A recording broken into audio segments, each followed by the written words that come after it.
हबीब भाई, ये कुछ कार्ड्स मैंने सिलेक्ट किए हैं, इनमें से अब आप फाइनल कर लें, आपको कौन सा पसंद? मैं तो लड़का हूँ, मुझे तो शर्म आ रही है। हद तो गई, खुद ही पसंद कर लेते आप। नहीं, फाइनल डिसीजन इज योर्स। ये मेरा ख्याल है ठीक। हाँ, ये बहुत अच्छा। वैसे कलर भी लड़कों वाला है, डिजाइन ये अच्छा लगा। ये फाइनल। मुझे भी वैसे ये अच्छा लग रहा था, सिंपल सा है, गुड वन। चलो जी।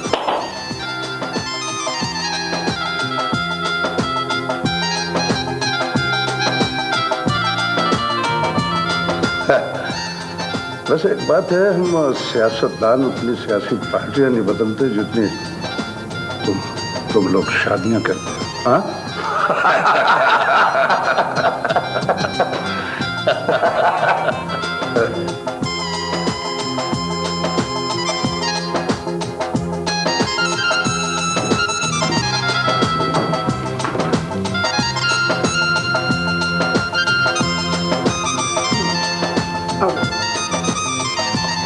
इधर बैठो जी आप।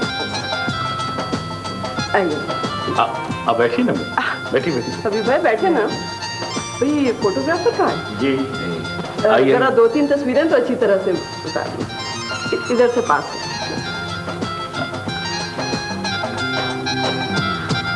भाभी जरा मुस्कुराइए ना। चौधरी हबीब अहमद, स्माइल। माशाल्लाह कितनी प्यारी जोड़ी लग रही है। माशाल्लाह। जी।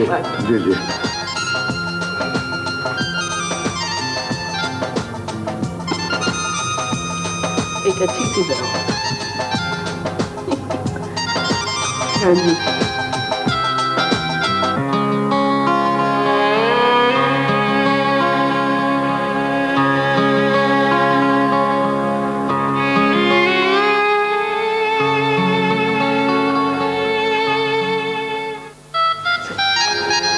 चौधरी हबीब अहमद, एक बार फिर मुबारक।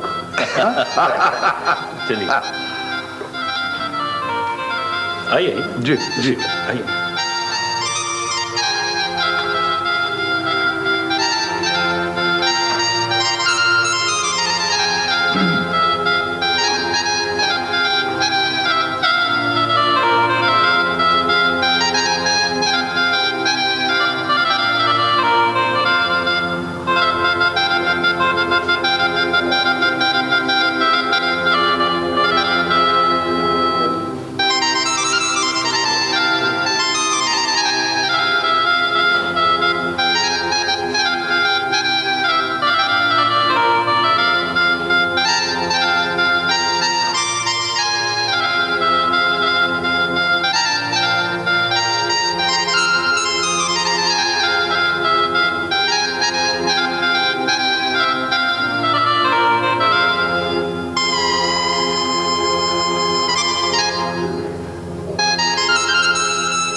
शादी मुबारक हो।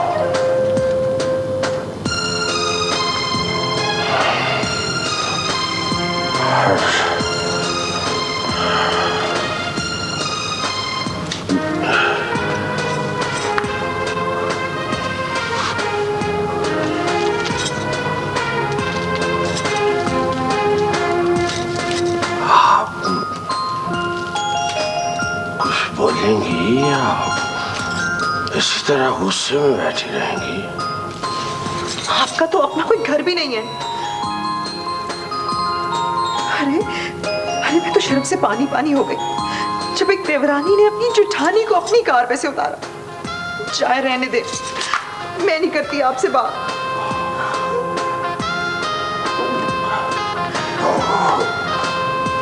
असल में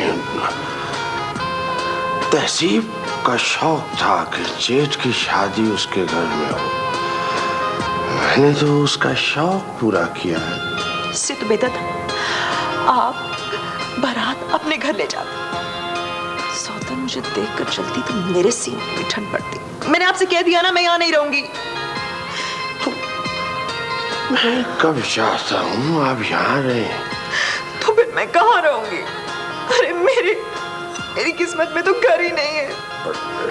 कल तक आप चाहे मुझे 10 घर खरीदते हैं, पर आप मेरी डोली तो अपने घर में नहीं लेकर आए ना। और औरत का घर वही होता है जहाँ उसका दूल्हा उसे ब्याह कर लेकर जाता है। मेरी किस्मत में तो आपकी किस्मत में क्या है आप नहीं जानती निशात। बस आप रोए नहीं। मैं आपकी आंखों में आंसू नहीं देख सकता। अगर आप मुझे खुश देखना चाहते हैं तो अभी इसी दुल्हन के जोड़े में आप मुझे मेरे घर में लेकर चले। मेरे घर में हद हो गई है। इस वक्त आधी रात को अगर शहर में कोई मकान बिक रहा है तो खरीद लेते हैं। चले।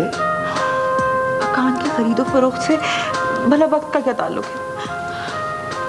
आप खरीदने वाले बने। मकान है फुली फर्निश्ड। अच्छा,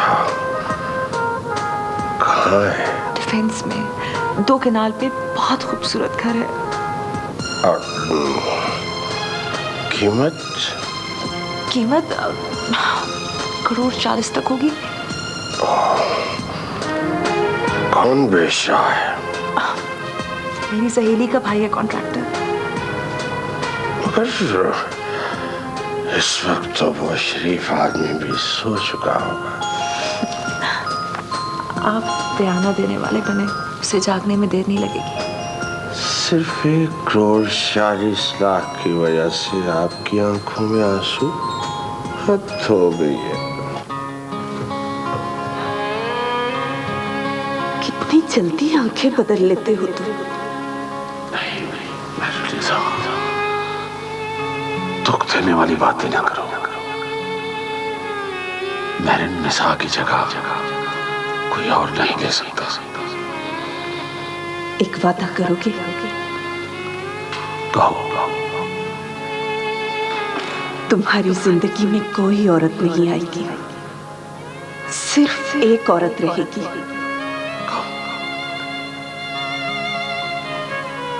मेहरुन्निसा। बड़े अफसोस की बात है, तुमने ऐसी बात क्यों सोची? तुम्हें चौधरी हबीब अहमद पर मुकम्मल यकीन और एतमाद होना चाहिए।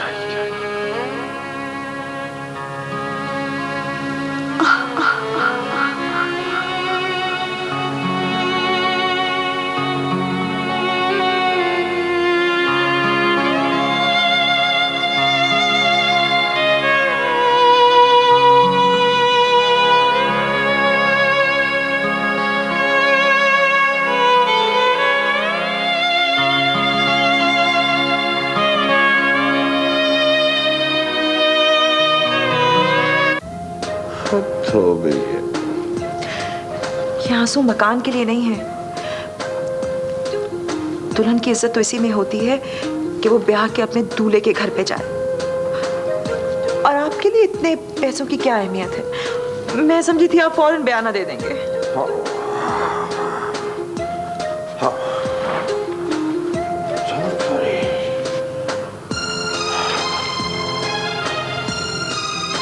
कितना बयाना देना चाहती हैं? बस 50,000।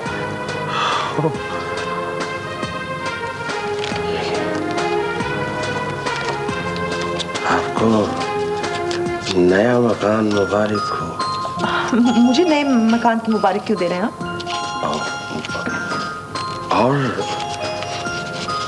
और मुझे क्या कहना चाहिए था? आपको नई जिंदगी मुबारक हो। अब बाकी रकम मैं सोच रही थी फौरन रजिस्ट्री करवा लूं। हाँ, जब आप चाहें। फिर हनीमून से वापसी पर? हनीमून पर जाना अभी बाकी है। ये मकान भी काफी नहीं था। तो मेरा दिल तोड़। नहीं। कब जाना चाहती हैं हनीमून पर? अभी इसी वक्त? तो सिर्फ फॉर्म पे जाया जा सकता है।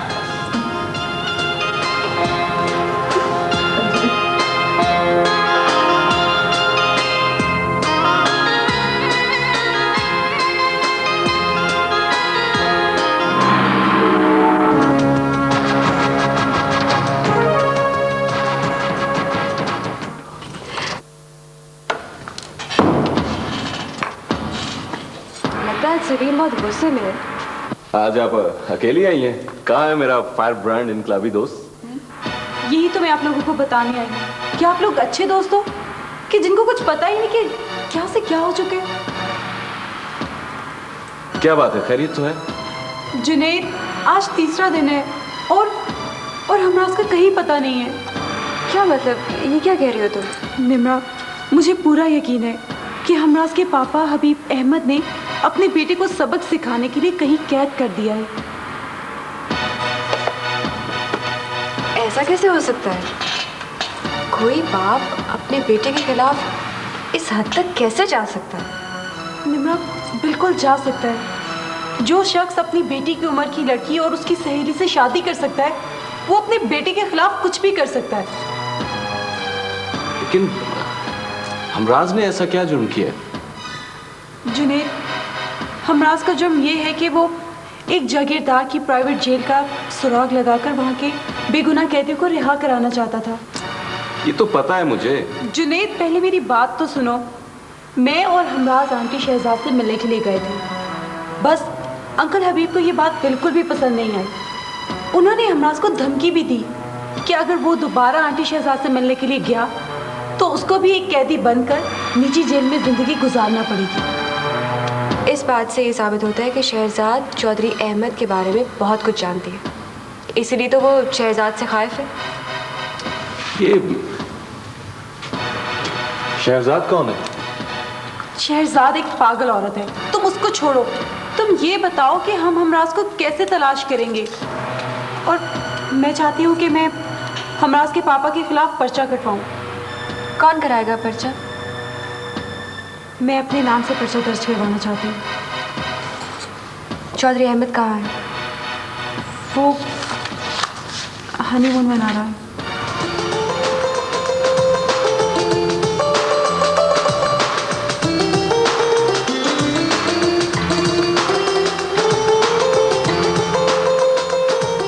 ये बहुत ही आम प्रैक्टिस है कि जागीरदार या असर रसूख वाले आदमी किसी बंदे को उठवाते हैं और 2-4 दिन के लिए कैद कर देते हैं, फिर उसकी अच्छी खासी मुरम्मत करने के बाद उसे छोड़ देते हैं। अगर आपके अपने अंकल के साथ अच्छे ताल्लुकात हैं या आप उन्हें रिक्वेस्ट कर सकें तो मेरा ख्याल है कि वो शायद अभी हमराज को छोड़ दें। It's my personal experience.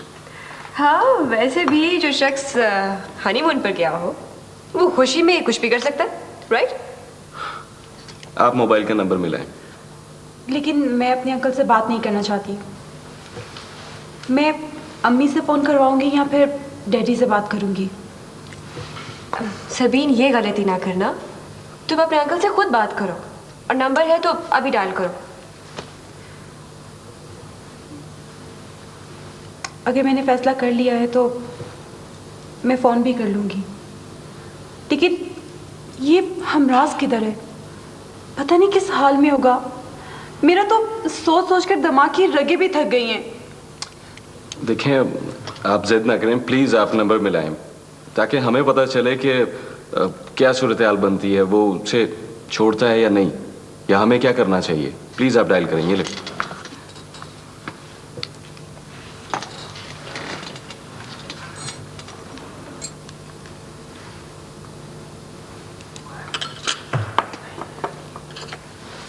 Mobile of है।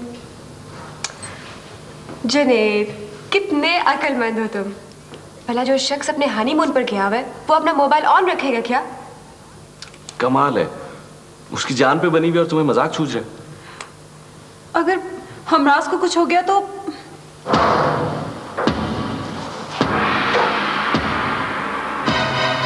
ले रोटी खा ले, बहुत भूख हड़ताल हो गई है, नहीं खाएगा तो मर जाएगा।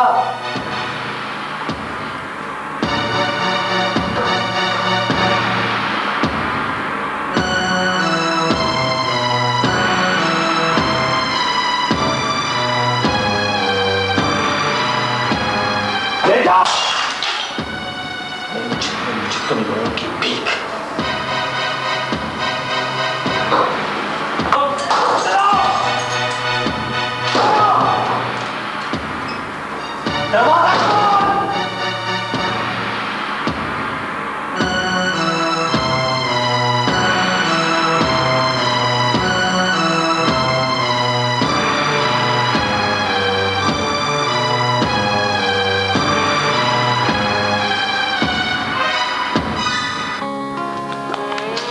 आपने क्या हालत कर ली है अपनी। अम्मी बैठे। क्या करना चाहती हैं आप?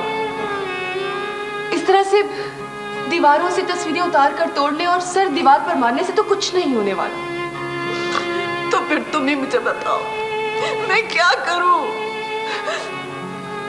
मेरे सीने में किसी ने खंजर उतार दिया, मुझसे सांस नहीं लिया जाता, दम घुट रहा है मेरा। ये तहजीब ने मुझसे बदला लिया है। आपकी इन्हीं उल्टी सीधी बातों की वजह से हमें आज ये दिन देखना पड़ा है। आंटी तहजीब तो निशात को जानती तक नहीं है। काश आपने पहले दिन से हमारे बाप को कंट्रोल में रखा होता तो हमें आज ये दिन देखना ना पड़ता। और जहां तक निशात का ताल्लुक है, उसे तो मैं जिंदा नहीं छोड़ूंगी। मुझे वो दिन नहीं भूलता जिस दिन तहसीब मिठाई का टोकरा लेकर मुझे मुबारकबाद देने आई।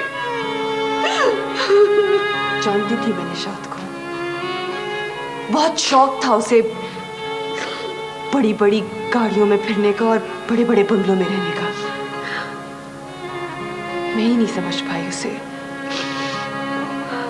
मैं सोचती थी शायद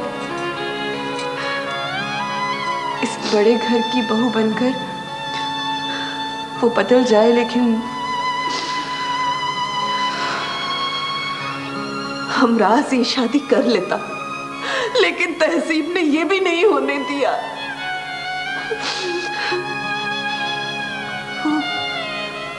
हमराज कहाँ है? कितने दिनों से मैंने उसे देखा भी नहीं है। आपको अपनी होश हो तब ना। वो तो कई दिनों से घर पे भी नहीं आया ना। उसका फोन आता है, मैं उसके मोबाइल पे फोन करती हूँ तो उसका फोन बंद है मुसलसल। तो पता करो उसका, फोन करो उसे। कहाँ है वो? हम दोनों तो एक दूसरे की नजरों से गिर गए। समझ नहीं आती किसी को क्या मुंह दिखाएं। क्या बताएं किसी को कि मेरे बाप ने मेरी सहेली से शादी कर ली। लगता है हमने ही जुर्म किया है कोई।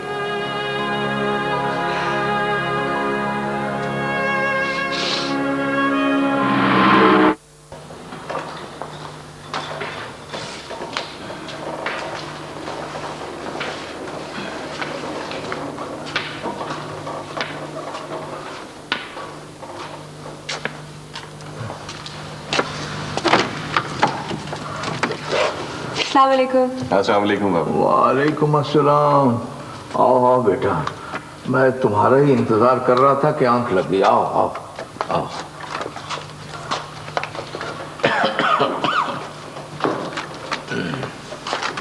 आओ बैठो। आइए, आप आइए प्लीज। आओ ना, बैठो। आप बैठिए ना। आप बैठिए पहले प्लीज। चल बैठ बैठ, शाबाश। हाँ, ये बताओ बेटा, ये घर तलाश करने में कोई दिक्कत तो पेश नहीं आई? अरे नहीं बाबा, बिल्कुल आराम से बड़ी सहूलियत से पहुंच गए। अच्छा, अब ये बताओ, कोई चाय, कोई ठंडा? अरे नहीं बाबा, किसी तकल्लुफ की जरूरत नहीं है। हम तो आपसे सिर्फ बातें करने के लिए आए हैं। आप ये बताइए कि आपकी तबीयत कैसी है? आप ठीक तो है ना? अरे मेरी तबीयत को क्या होगा, मैं बिल्कुल ठीक हूँ। और फिर जिस दिन से आप लोगों से मुलाकात हुई है, मैं फिर से जवान होने लगा हूँ। वही वलवला, वही जोश जो आज़ादी के दिनों में नौजवानों में पाया जाता था, वो फिर से पैदा होने लगा है। हम कितने खुशकिस्मत हैं कि हमारी आपसे मुलाकात हुई और आपने हमारे लिए वक्त निकाला। अरे बेटा, मैंने आप लोगों के लिए कब वक्त निकाला है? मैंने तो अपने लिए वक्त निकाला है, अपने कल के लिए वक्त निकाला है। आप जैसे नौजवान ही तो हमारी उम्मीद है। अपने लिए तो हर कोई जिंदा रहता है। आओ मिलकर फैसला करें कि हमें इस समाज के लिए भी कुछ करना है। आजादी की जंग हमारी नस्ल ने लड़ी और आपकी नस्ल को इस मुल्क को लूटने वालों से बचाना है। ये मुल्क लूटने वाले अंग्रेजों के मुकाबले में कुछ भी नहीं है। हमने अंग्रेजों को पर सगीर हिंदो पाक छोड़ने पर मजबूर कर दिया था। हाँ, और बेटा, ये घर जहां हम इस वक्त बैठे हैं, जी जी, ये अब्दुल वहीद साहब का है। हाँ, अता मोहम्मद, मोहम्मद नजीर, अख्तर अली खान और अब्दुल हक, ये सब नौजवान अंग्रेज की नंगी जारियत से इस तरह टकराए थे जिस तरह परवाने शमा से टकराकर अपनी जानें निसार करते थे। लेकिन बाबा जी, हाँ, ये उस आदमी को इन नामों का, इन लोगों का कैसे पता चला? कैसा आदमी को बेटा? फरहाम, जिसकी ये किताब है। कि देखिए बाबा जी, ये आदमी जिंदा नहीं है, लेकिन इस किताब से हमें उसके बुरसा को तलाश करने में मदद मिल सकती है।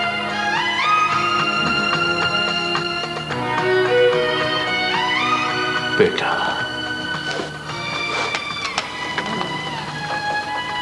अंग्रेजों से मुकाबला करने वालों पर बड़ा बुरा वक्त आया था।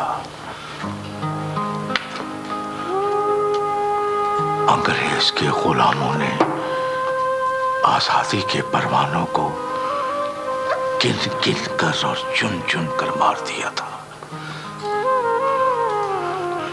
कोई मुल्क बदर हो गया, किसी को काले पानी भेज दिया गया, कोई फांसी चढ़ गया, किसी के सीने में गोली लगी और कोई सारी उम्र जेल में पड़ा रहा। ये किताब बड़ी आम है बेटा। इसका लिखने वाला आजादी का परवाना लगता है और ये जज्बा उसे विरसे में मिला होगा। लेकिन बेटा, कितने दुख की बात है कि वो लोग जिन्होंने आजादी की लड़ाई लड़ी, उनकी औलादें और उनके बच्चे इस मुल्क की सड़कों पर मरे हुए मिले, उनकी बेखौरों कफन लाशें पड़ी मिली, और जिन्होंने अंग्रेजों के हाथों को चूमा और जिन्होंने अंग्रेजों के जूतों को चाटा, धीरे सबर की।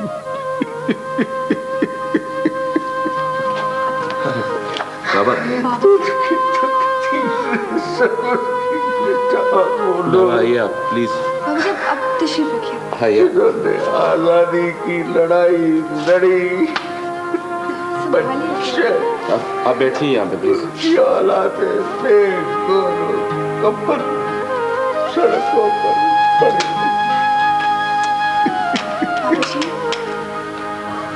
हौसला कीजिए तुर्की बाबा, हौसला कीजिए।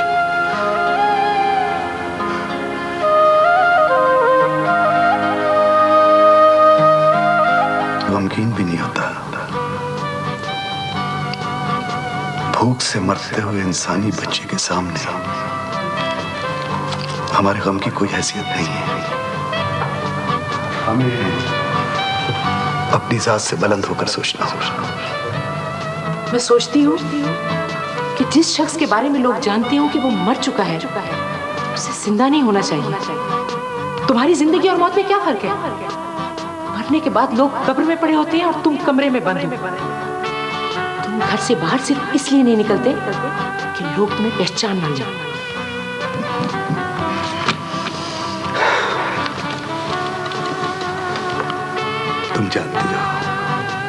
तुम जानती हो कि मैं मौत से नहीं डरता। हाँ, अपनी जात पे तुम्हारी तनकीद को मैं गलत नहीं समझता।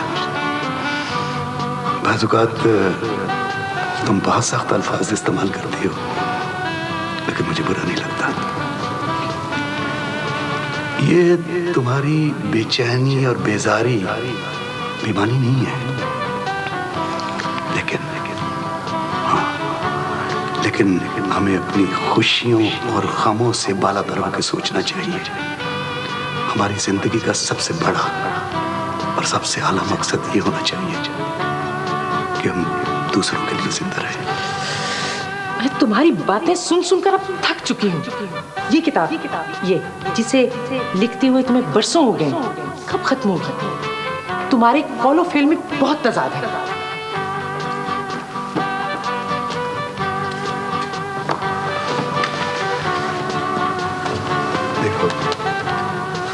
ये किताब एक दिन जरूर खत्म होगी, और उस दिन मैं ये साबित करने में कामयाब हो जाऊंगा कि जब तक ये नौ आबादियाती, ये सियासी, ये जागीरदाराना निजाम का ढांचा जड़ से उखाड़ कर फेंका नहीं जाता, हालात नहीं बदल सकते। हमें ये नौ आबादियाती निजाम खत्म करना होगा। तुम कभी भी कुछ नहीं कर सकते। सिगरेट और चाय पीते हुए और किताबें पढ़ते हुए तो तुम्हें कभी किसी गरीब के बच्चे की भूख याद नहीं आई। जब रोटी तुम्हारे सामने आती है तो तुम्हें किसान याद आ जाता है। तुम नहीं जानती और मैं तुम्हें बता भी नहीं सकता। मैंने भूख और अफलास के हाथों मरते हुए इंसानों की बेबसी के वो मंजर देखे हैं जो इंसान के तस्वुर में भी नहीं आ सकते। साहिरा, शहजाद आइए ना। क्या हुआ? खैरियत तो है ना? शहजाद, मैं आपसे एक बात आखिरी बार कह रही हूँ। देखिए, आप मेरे लिए जो जज्बात रखती हैं, मैं उनकी कदर करती हूँ, लेकिन अब इस तरह से जिंदा रहना मेरे लिए मुमकिन नहीं रहा। अगर आप मुझे यहाँ से बाहर जाने नहीं देंगी ना, तो मैं भागने के रास्ते तलाश करूंगी। बैठो। अगर आप चाहती हैं,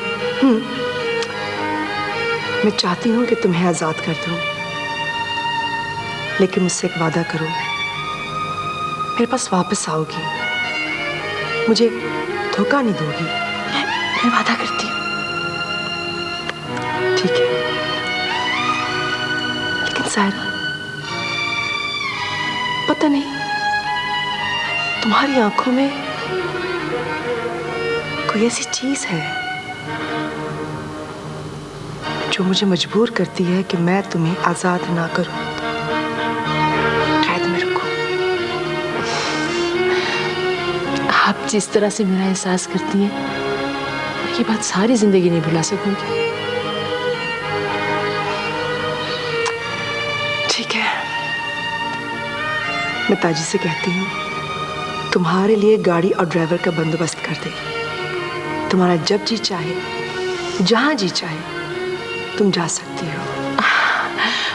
शुक्रिया। Take care. अम्मी, क्या बात है बेटा? आपके पास हबीब अंकल का कोई नंबर है? मुझे उनसे बात करनी है, लेकिन उनका मोबाइल भी ऑफ है। मेरे पास तो कोई नंबर नहीं है। तुम्हारे डैडी से उनकी बात होती रहती है, उनसे ले लो।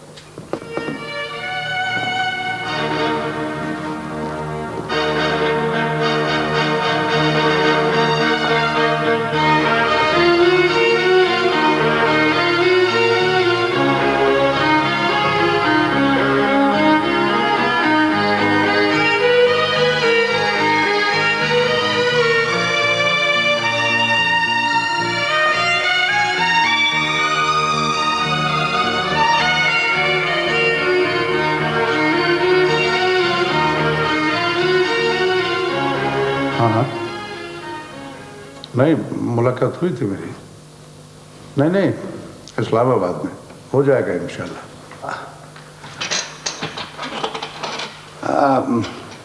मैं करता हूँ तो मैं दोबारा करता हूँ। आप आइए, तशरीफ लाइए। उस दिन आप मिलकर गई तो मैं आपके बारे में सोचता रहा। बैठिए। शुक्रिया। सियासतदानों के बारे में मेरा कुछ ज़ाती तजुर्बा तो नहीं, लेकिन अखबारात की हद तक तो है।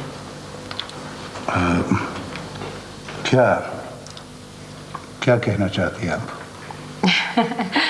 यही कि सियासतदानों की सेहत बहुत अच्छी होती है। आवाम को खाने को रोटी मिले या ना मिले, उनकी सेहत पर कोई असर नहीं पड़ता।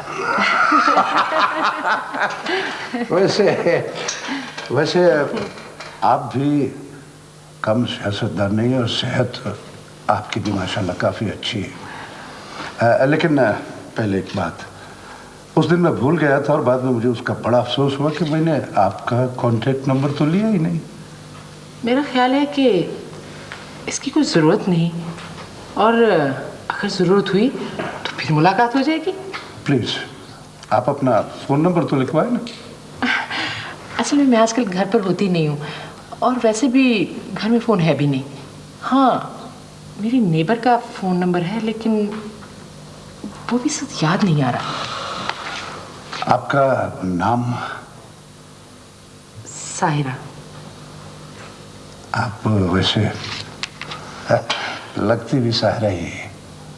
शुक्रिया। आपके दोस्त जिन्हें आप दानिस्ता तौर पर भूल चुके हैं, वो मुझे इस नाम के तर्जुमे के साथ बुलाया करते थे। मैं कुछ समझा नहीं। आखिर आप सियासतदान हैं, समझ तो गए होंगे, सिर्फ कंफर्म करना चाहते हैं।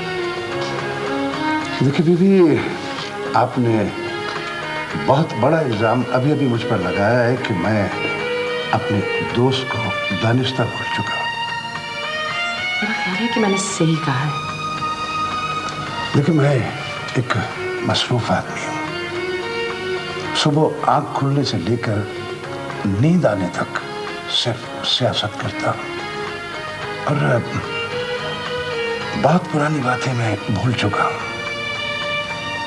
लेकिन उस दिन तुम्हारे जाने के बाद मैंने फरहान के बारे में सोचा। मुझे याद आया, और उसके बाद बहुत याद आया। देखो, तुम जिस रास्ते पे चल रहे हो ना, ये तबाही की तरफ जाता है। ये जागीरदार तुम्हें इस्तेमाल करके छोड़ देंगे। इस वक्त उन्हें तुम्हारी जरूरत है। याद रखना, जागीरदार हमेशा पस मंजर में रहकर अपने किसी आदमी को लीडर बनाता है, और इस वक्त उन्हें तुम में कायदाना सलाहियत नजर आ रही है। यार ओ फरहान, मैं मेन स्ट्रीम में रहकर पॉलिटिक्स करना चाहता हूँ। तुम्हारी तरह किसान मूवमेंट में अपनी जिंदगी जाया नहीं करना चाहता। देखना, जिन किसानों के लिए तो अपनी जान देने को तैयार है, वो सिर्फ एक रोटी लेके वोट दे देंगे। मैं भाई तेरे सियासी नजरियात से इख्तलाफ करता हूँ। I am sorry. ठीक है, आज से हमारे रास्ते जुदा हैं। मैं मानता हूं कि दौलत में बड़ी ताकत है, लेकिन मेरा सियासी नजरिया भी कमजोर नहीं है। तुम अपनी ख्वाहिश के मुताबिक अपना सियासी सफर शुरू कर सकते हो, लेकिन मेरा एक पैगाम अपने सियासी आकाओं और जागीरदारों को जरूर दे देना कि आज हम अपनी आज़ादी के सफर की इब्तिदा पर अपना नौ आबादियाती, सियासी और माशी ढांचा तोड़ना होगा। हमारी निजात डीकोलोनाइजेशन में है। I agreed. मैं तेरी इस बात से इत्तेफाक करता हूँ। ओके, मैं चलता हूँ। खुदा हाफिज। खुदा हाफिज।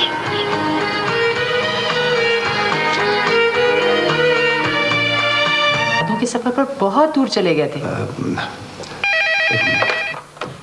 हेलो, वो मैं तो भूल ही गया था। अच्छा ठीक है, मैं पहुंच रहा हूँ। हाँ, पहुंच रहा हूँ मैं। लगता है आप जल्दी में हैं। मैं भी उजलत में एक बात कहकर इजाजत चाहूंगी। आपने जागीरदारों का हाथ थामा और कौमी सियासतदान बन गए, और जिसने अपना हाथ गरीब किसानों के हाथ में दिया, उसके हाथ काट दिए गए। मुझे एक शख्स की तलाश है, आप मेरी मदद करेंगे? देखिए, मैं इस वक्त बहुत जल्दी में हूँ। आप कल मुझे फोन करें। मुझे एक बड़ा जरूरी मशवरा देना है आपको।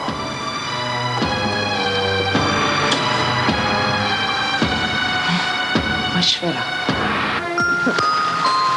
क्या?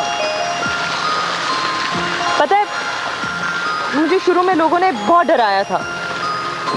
किस बात से? यही कि बड़े उम्र के आदमी से शादी करके तुम सारी उम्र ना रोती रहोगे। लोगों को छोड़ो, तो अब तुम्हारा क्या ख्याल है? नहीं, आप मेरा ख्याल है कि मैं सारी उम्र बहुत खुश रहूंगी, हंसती रहूंगी।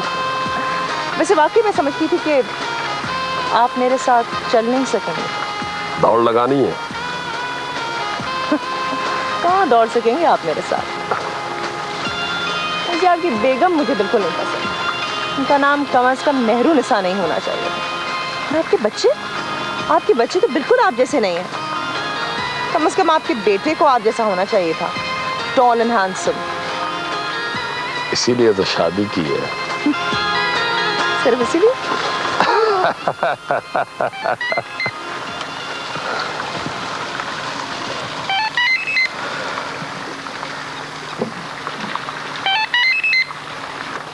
हेलो। हाँ सुबीन, क्या है? कहाँ है वो?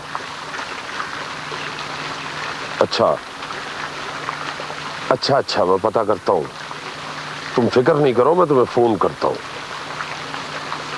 वैसे घबराने वाली कोई बात नहीं। ये घर से भागने का शौक उसका पुराना है, शायद उसने अपना शौक पूरा कर लिया हो। ओके, मैं तुम्हें फोन करता हूँ। बाय।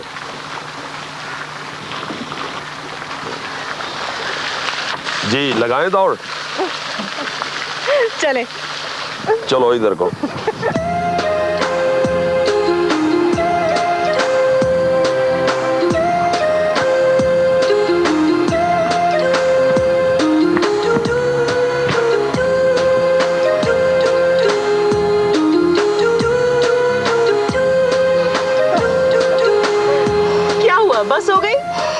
दौड़ नहीं लगानी?